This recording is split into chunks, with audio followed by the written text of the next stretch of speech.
এই বন্ধুরা, চলে এসেছি নতুন একটা মিনি ব্লগ নিয়ে সৃষ্টিকুমার ব্লগ চ্যানেলে। তো আমি এখন অফিসে আছি, অফিসের মান্থ এন্ডের ক্লোজিং চলছে, তো আমাদের রিপোর্ট বানাতে হচ্ছে। তো এই মান্থে আমরা কী কাজ করেছি আর নেক্সট মান্থে আমাদের কী টার্গেট আছে, এই মাসে আমাদের টার্গেট ফুলফিল হয়েছে কি না, সব কিছু আমাদের রিপোর্ট করতে হবে।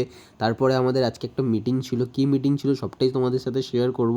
তো 2-3 ঘন্টা ধরে নন স্টপ কাজ করছি, তো খুব টায়ার্ড লাগছিলো। তো ভাবলাম প্রথমে একটু উঠে বাইরে দিয়ে ঘুরে আসি, কারণ না একবারে কাজ করে উঠবো। তো আমাদের কাজ হয়ে উঠে দেখি আমার একটা মানে কলিগ আছে, সে দেখি ল্যাদ খাচ্ছে। তো ওকে বললাম চলো বাইরে যাওয়ার আছে, তো ঘুরে আসি ওখান থেকে। তো বেরিয়ে পড়লাম দুজন মিলে। তো দেখছো ও বাইক নিয়ে বেরাচ্ছে। তো প্রথমে আমরা বেরিয়ে পড়েছি। তো দেখতেই পাচ্ছ এখন আমরা হেলমেট পরিনি, কিন্তু কিছুক্ষণ বাদে আমাদেরকে হেলমেট পরতে হবে, কারণ এখন ভোটের চাপ প্রচুর, যেখানে কলকাতা পুলিশ সবসময় দাঁড়িয়ে আছে, হেলমেট না পরে এলেই কেস দেবে। তো দেখতে দেখতে আমরা চলে আসলাম বাইপাসের উপরে, যেখানে আমরা যাচ্ছি। অ্যাকচুয়ালি এটা আমাদের মিটিং আছে, কারণ হোলি মিটিং হিসাবে ওনারা রেখেছেন।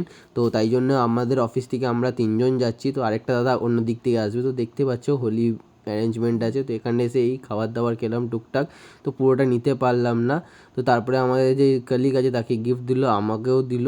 তো গিফট নিয়ে আমরা চলে যাচ্ছি আর আবার অফিসের দিকে। দেখা হবে নতুন ব্লগে।